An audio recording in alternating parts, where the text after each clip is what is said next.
Hello, everyone. Thank you for having us. We are so honored to be presenting for the first year Student Success Conference. And so we are career coaches from Rowan-Cabarrus Community College, and we want to share with you some information that we think is important about bridging the gap to college readiness. We want to share with you how to engage prospective first year students and how we do that as career coaches. So I want to introduce some people that I have the pleasure of working with. I would have to say the best career coach team in North Carolina, and that is Mr. Chad Wilson. Wave hello, Chad. Mrs. Vaughn Barnes and Tracy Harris. This is our Rowan-Cabarrus Community College Career Coach team. We often, work at 4 different high schools in the Rowan and Cabarrus County area. So what we'll share with you today is a little bit about the North Carolina Career Coach Program. We'll talk about parent engagement and early involvement, building relationships with high school students and parents, some pitfalls and misconceptions about parents and students, and also some best practices. So my name again is Mrs. Shamita Conyer, and I am a career coach at the most wonderful high school in Kannapolis, and that is A.L. Brown High School. So I want to share with you guys a little bit about historically what the Career Coach Program was implemented for in North Carolina. So the Career Coach Program was designed to place career coaches in high schools to assist students with determining their career goals, also identifying the best community college programs or 4-year programs that would suit them and help them achieve those goals. So we're also tasked with understanding and helping students and also partners understand local industry needs, so jobs, and how do we prepare students in our area to be successful in those careers. We also help with the Career and College Promise Program, highlighting our career and technical pathway options, and also our transfer options. So helping students create a plan and help them understand a little bit about why the Career and College Promise Program is beneficial to them being successful. We also are tasked with increasing awareness for enrollments that meet local industry needs, and then also really at a basic level, helping students create a pathway. How we do that is through mentoring, job shadowing, career exploration exercises. We can also assist students with mock interviews, so helping them find a job, helping them write a resume, also goal setting, and really, we are honing down and helping them have a plan for after high school. That is the most important thing, and that is the true reason why the program was implemented. We need our students to have a path. As soon as they graduate, we need them to know what they're doing, and that is whether they're going to a 2-year institution, or if they're going to go directly into the job force. So historically at Rowan-Cabarrus Community College, we were honored and privileged to receive this grant in 2017.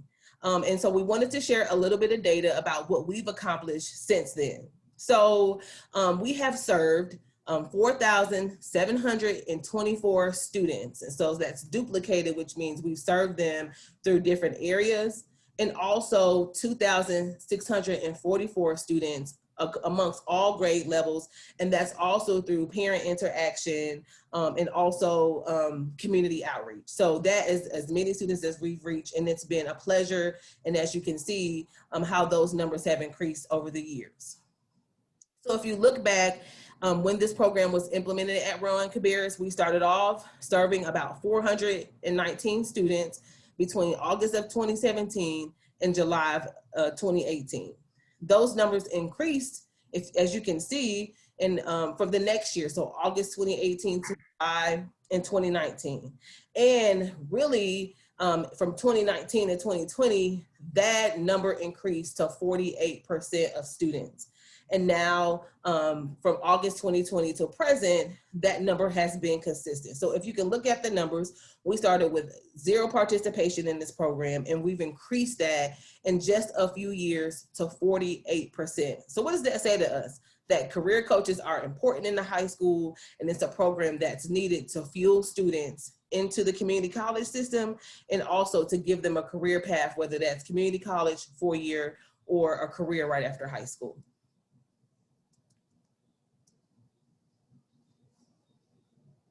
Hello, everybody. Again, I'm Tracy Harris, and I'm going to be talking to you guys a little bit about parent engagement and understanding the GZ student and the GX parent. And what we have learned and experienced from being in the schools is that having parent involvement or parent engagement on the front end of the program has really been what has made our programs successful. We understand that the more that you engage parents and the more that you involve them in the process, even on the high school level, has been what we have found to be our saving grace. When you have them involved, they can really become an advocate for you, not only with other parents, but they begin to understand the process, and they begin to understand our role and what we do in the schools to assist their students be successful, not only still as high school students, but as they prepare to transition over into post-secondary planning, whatever that means for them, whether that's 2 years school, whether that's 4 year school, employment, or enlistment. We want to make sure that when every student graduates, that they are maybe headed down one of those pathways or those tracks. And so having the parents involved and understanding what their parents' thoughts are and how the parent is playing a role in what their students' process is has helped us greatly. And so before we really get into this presentation as a whole, or this section as a whole, we just want to do some quick trivia with you right quick, just to talk about these two generations and what that means. And so the first question is another name for the Gen Z generation is A, Gen Tech, B, Gen We, C, Net Gen, or D, all of the above? And the answer is all of the above. And the next one is about our Gen X generation. Gen X is responsible for the boom of the .com era. Is that a true or false statement? And the answer is that is true.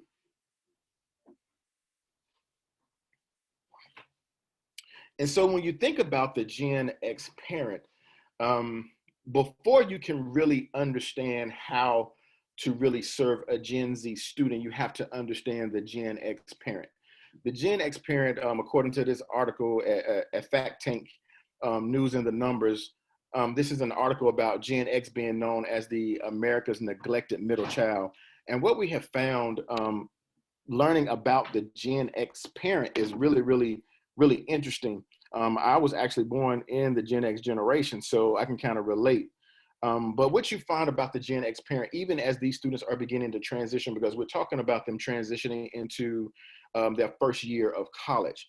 And so what you find is that a Gen X parent, really, there's so many things that has happened with even the Gen X parent that has them formulating the mindset that they have. And what you will find that even in the Gen X generation, the mindset is kind of split and it's kind of divided. And what I mean by that is you have a portion of them who were educated parents who eventually went on to college themselves, but then you also have a portion who did not see college or that track as, you know, their means of what they're going to do themselves after high school, and they kind of went on into the job market. And so if you could, Shami, to go to the next slide for me. And so what we found out about the Gen X parent, first of all, they were born between 1965 and 1980.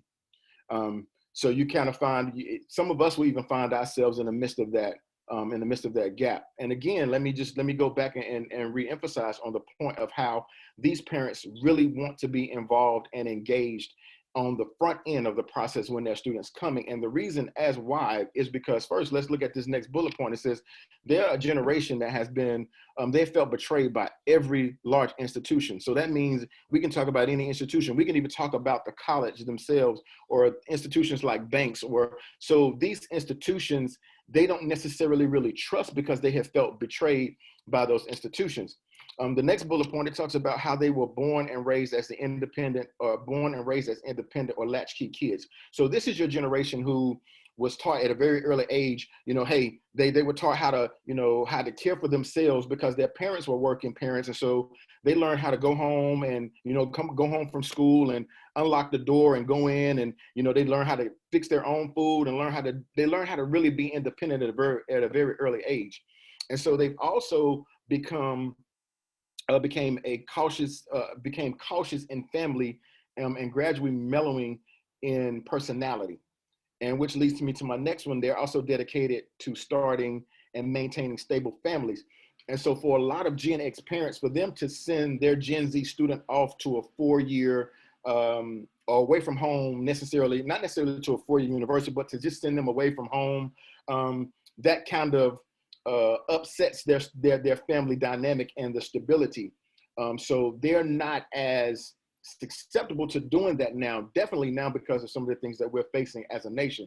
So you will find that they are the type of parents who, they're a matter of fact. They want you to be really specific with them. They don't care about all of the fluff. They just want to know the specific points as to what my student will need for them to be successful.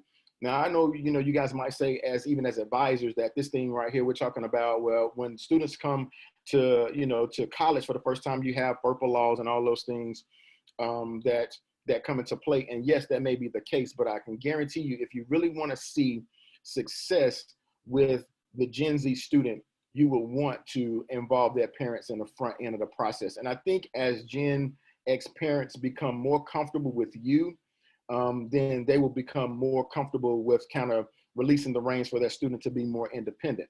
And what we also need to understand about the Gen X parent, because you have a lot of parents who don't understand, quote unquote, the college lingo. They don't understand the college process. So even while you're educating that college student about the college process, you will find that you're also educating that parent, that Gen X parent who never maybe went to college. So they don't even understand what it means to fill out a FAFSA, or to know what residency determination services is.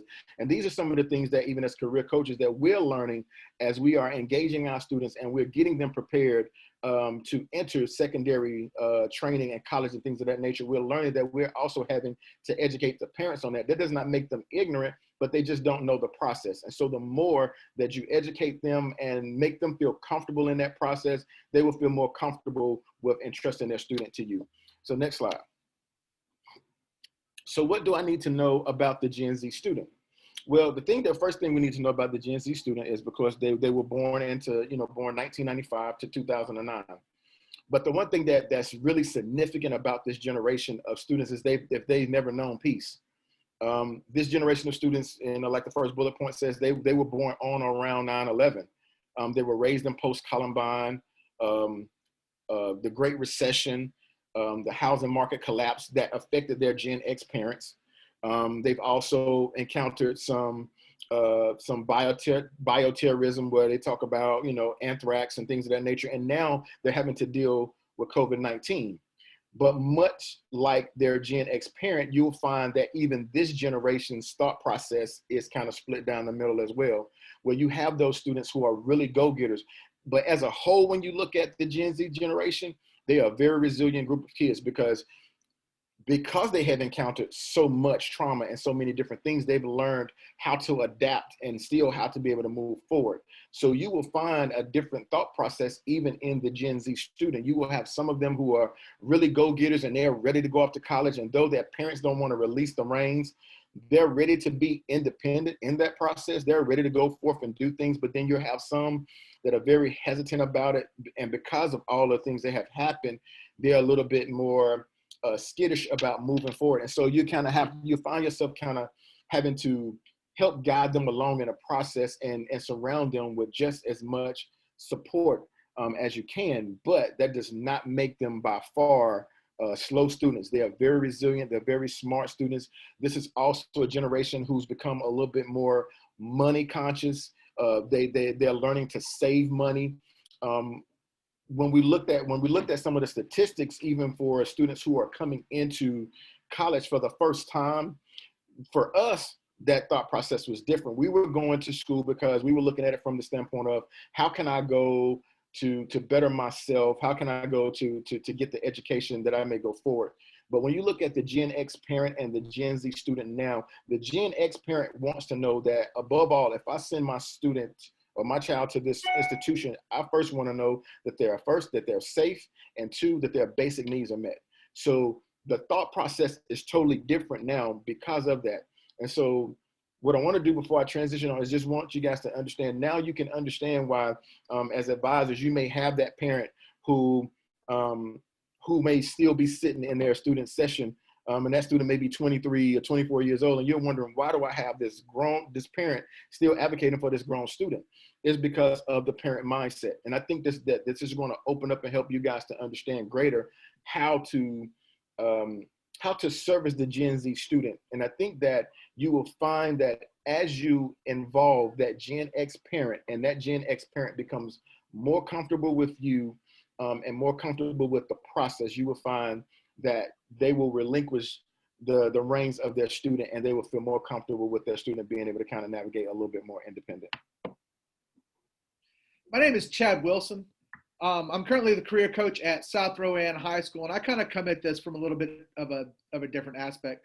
I started off as a middle school teacher, so I've seen what we're going to talk about in this little section is why is it important for those positive relationships, and how long do those positive relationships last, and where can we go using this and the power of it. One thing when you're in college to be a teacher is they keep pounding down your throat. Have good relationships with your students. If you have good relationships with your students, it will help out with their grades, and it will help out with classroom management for the year. But what they don't tell you is those positive relationships go far beyond just that time in your classroom. That relationship doesn't end mid-June when they walk out of your classroom. I still get emails today from kids that I haven't taught for 5 years. I do want to point to an article written by somebody named Dr. Jin-Ho Kim. He's a professor at the Department of Health Policy, and this is one of the papers that was published in the Journal of School Psychology. His paper shows that the research for positive teacher-mentor relationships goes well beyond academics and into the everyday life of students. That positive relationship that you can form with your students and to be that positive mentor that they need lets them know that they're cared about and that you only want them to succeed, not only in school, but out of school. And it's important for the students to know that they are valued, and the students need to know, and they need to believe this. And if they believe this, then they're going to work harder, not only for themselves, but for everyone else, because they will find the satisfaction with making others proud of the things that they have done. Next slide, please. So Dr. Kim also goes on to state that these good and powerful relationships actually start off in middle school and in high school. And the powerful relationships that you can form with these students last well into their 20s.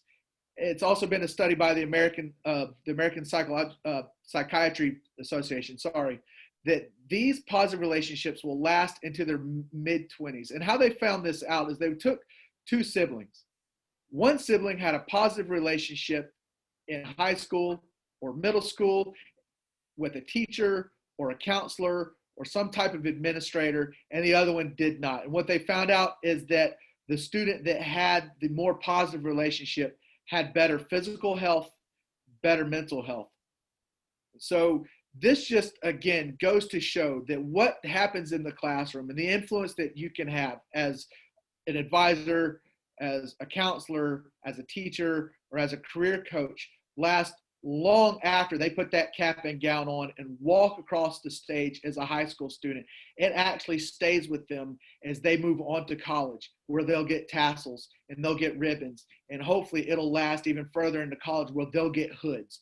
You will influence them that much. The American Psychological Society has also verified all of Dr. Kim's findings. So when we talk about positive mentorship and what happens with them, young adults with a positive mentor are 55% less likely to skip a day of school. Now, as a teacher, that means a lot to me, because if I can keep the kid in school, they're going to get better grades. This might be the one time that they don't have those home problems, because we don't know what's going on at home. I don't know if that kid has gotten enough to eat, but I know at school they're protected. So they're less likely to skip a day in school just knowing that somebody cares about them. 78% are more likely to volunteer on a regular basis. That means they want to go out and make their community better.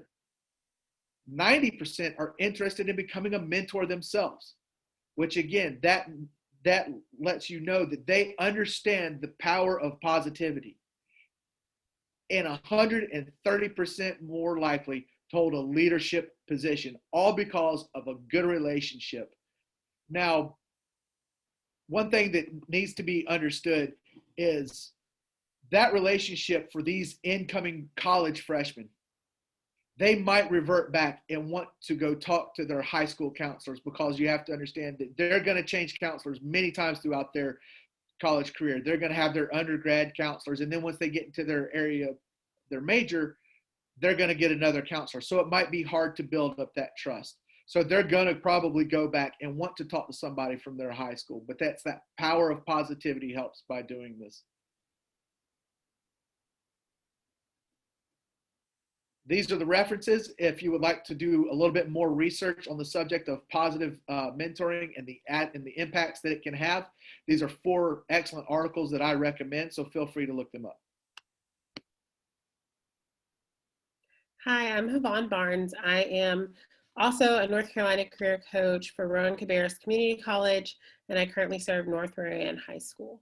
I'm going to be talking about some of the pitfalls and misconceptions that we often hold about our Gen Z students and how we can overcome those and kind of reshape how we think. Generational stereotypes are dangerous because they take a group of people and make them a monolith. These stereotypes can make generations feel pigeonholed and create divides between them. So the first myth that I want to address is that Gen Z students are lazy. This is one of the biggest stereotypes about Gen Z students, that they don't pay attention to detail or speak up about issues that they might be having. This is not true. They actually believe that they will need to work harder than previous generations in order to be successful. After all, as Tracy mentioned before, they have experienced a lot of traumatic events, economic crises, recessions, and those sort of things. So Gen Z students are actually more likely to prioritize their values and only place importance on tasks that are meaningful to them.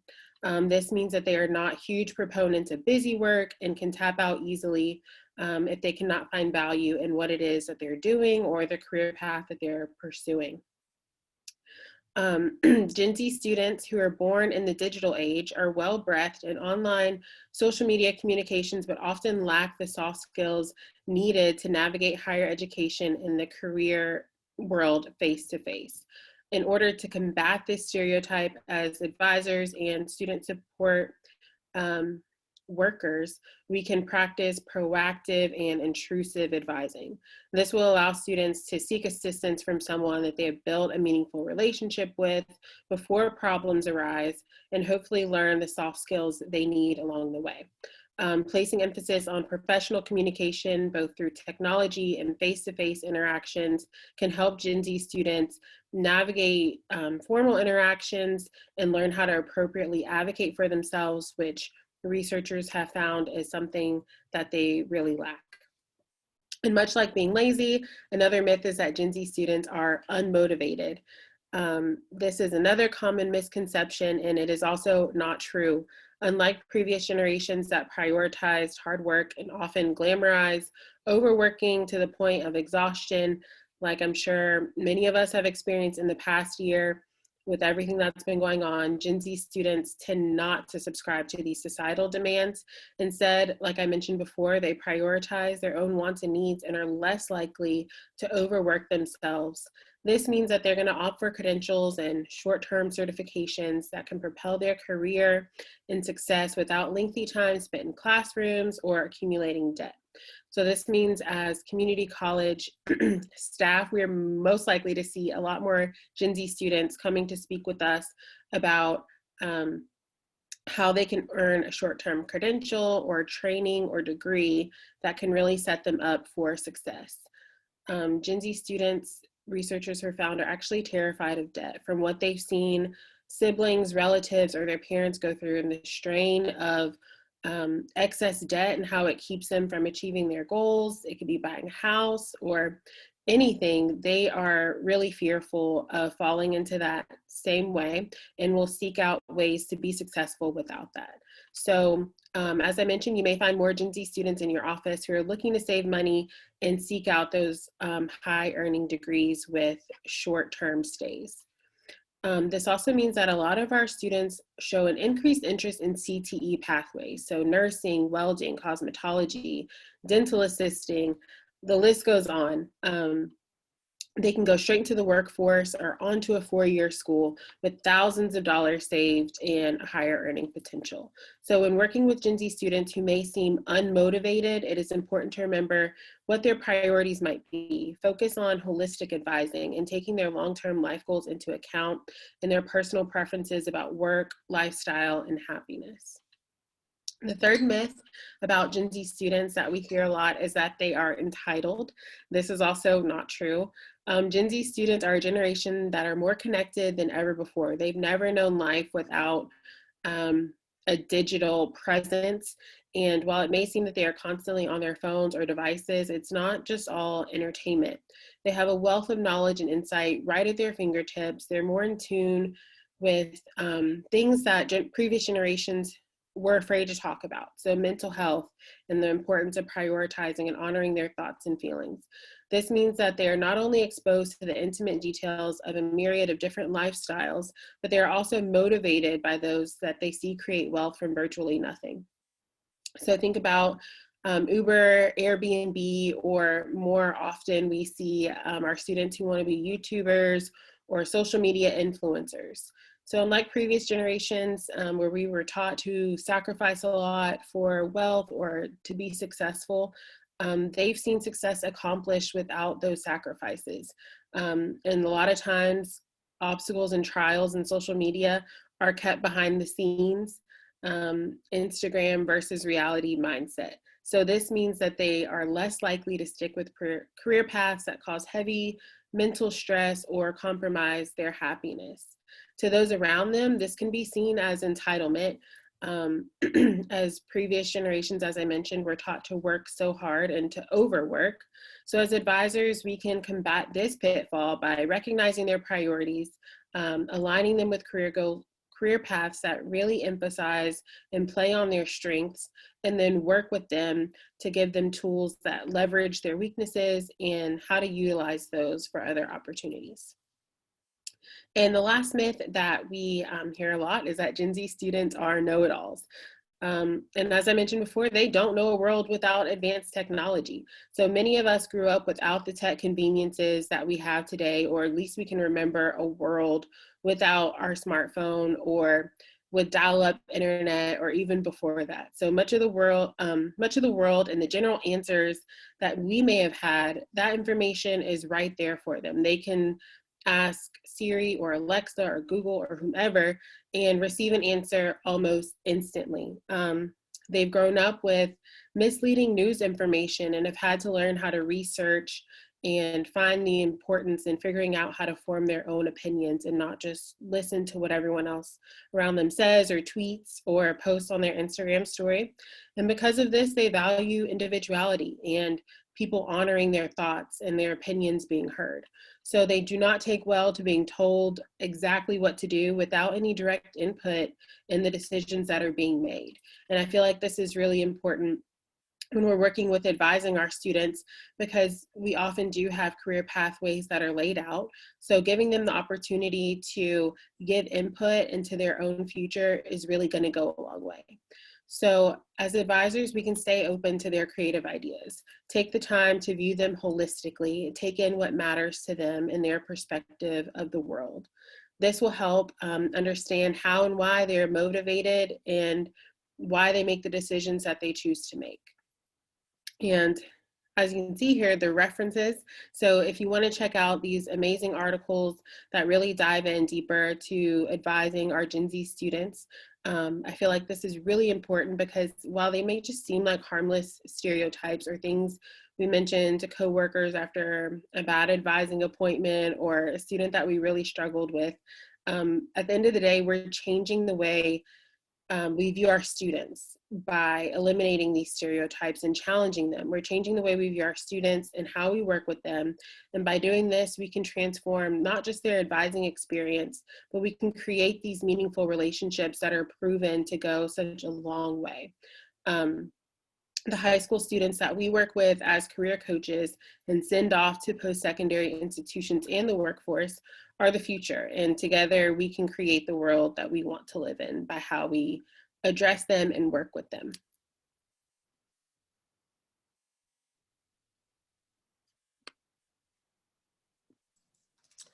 So guys, so far we hope that you've enjoyed learning about the impact of career coaches and how we help students find a path either to the 4-year, the 2-year, or to a job, a career. So we wanted to share with you just some best practices when you are working with students as a career coach, an advisor, or anybody on a student success team. So this is how you can help people and retain students and also attract students. When you're meeting with students, this day and age, it is all about like an experience, okay? I know you've heard that. I wanna give my child experiences. So sometimes it's better with this generation to go ahead and show the bigger picture first and then drill down on that pathway. So let's promote experiences, not processes. Share with students how they can be a nurse or a doctor or a technician and show them how to get there. Show them what that money looks like,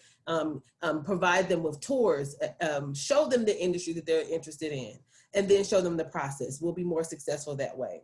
Also, just like Tracy shared, engage students and their parents in the process of applying to college, their financial aid, and planning their classes. I am a Gen X parent, so I am definitely a person who wants to know and support my child in every step of the way because of things like high loan debt and taking classes sometimes that I didn't need and running up that bill in the financial aid office, in the business office. So I want to be involved in every part of that conversation. And so parents want that. So don't be discouraged when, like Tracy said, there's a 24-year-old student in your office with their parents. Go ahead and engage them and have the conversation. It can only do one thing, and that's strengthen the trust. That'll allow the parent to feel like, okay, this person has my student's best interest and I'm going to just go ahead and step away and let my child have that relationship. So it's important to build that rapport with parents as well as the students with those generations, okay? Also, I know, right? We get tired of hearing it. Use technology, but literally, guys, we gotta feel comfortable with picking up our devices and being creative in using those in our marketing strategies, our advising strategies, and our student success models. So go ahead, throw a TikTok, an Instagram post, anything in there to help students get information. Parents and students also want in these generations easy access to information. So sometimes the email thing is great to be able to refer to, but sometimes we just want to pick up our phones and have access to that information. So feel free and freely use technology and incorporate that in your processes.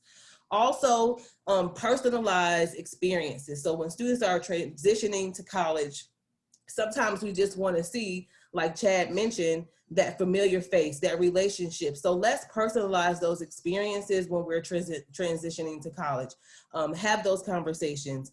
Tailor their plans, their career goals. Tailor that specifically to them, like Havon mentioned, and letting them have a say and a choice in that process is going to help them be more successful.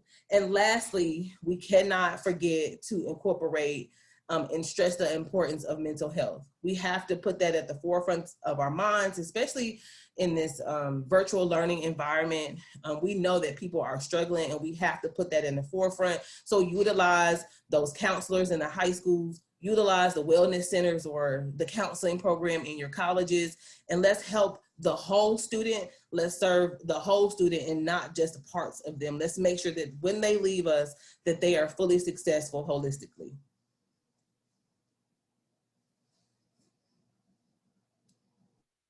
And so we wanted to share with you guys just a little bit more of the things that we decided to do as career coaches that we have found to be very successful in the midst of COVID-19. I can say, I think for everybody, that when COVID-19 hit, we had to all kind of reset and begin to think of more innovative ways to really reach our students. And for a lot of us on this team, we have a flexible schedule where it's partly we're in the schools, and then partly we're working virtually from home. And I'm sure some of you guys might be experiencing some of the same things. So some of the things that we decided to implement in a way that we could still stay connected with our students is we decided to do a podcast. And what you guys are seeing is one of the flyers from one of our most recent episodes. And we entitled it the C3 Podcast. That stands for Career Coach Corner, but we just call it a C3 for short. But this was, a way that we can continuously keep information and pump information out to our students as well as our parents. And so we spent a good part of the first half of the school year really covering the college process, where we invited guests such as representatives from CFNC, and we have relationships with college advisors in our schools. And so we wanted to just bring them in and really talk to them. That way students can get information about the college process, because we understand that's a part of our job. And this part, as we're going into the second half of the school year, we're really starting to cover career industries and things like that, so we can still get students familiar with different types of industries that are still out here. One thing we've learned is that a lot of our students don't know about certain industries because they've never had exposure to it. So as part of this initiative, we've decided that we're going to expose them to careers or industries they may have never really experienced. And so this is, like I said, this is just one of our flyers, but as you can see our numbers, we've served 1,549 students, or 149 parents through these engagements. And we've also done other initiatives where we reached out to parents, where we've done career coach chats and things like that after hours by way of Facebook Live. So we are using many different streams of media. Like Shamita was saying, technology is big. There's no getting around it. So we're going to be seeing this from this point on. We've also served 1,170 students through the C3 Podcast. We also have an Instagram and a Twitter account where we upload information to those platforms, because we know that's where our students are. So where our students are, we need to be. And then we've done some more virtual industry tours. So we just wanted to share these ideas with you guys. We look at it like this: no idea is not just ours. We're sharing this information freely. You don't necessarily have to go reinvent the wheel, but we just wanted to share a couple of things that we have seen that has really been successful for our program. We see ourselves as career coaches. We're kind of the bridge between high school and college. And so these are some of the things that we have really done, that we have seen, that has been really successful and has been impactful, with still being able to reach out to and connect with our students, even in the midst of COVID.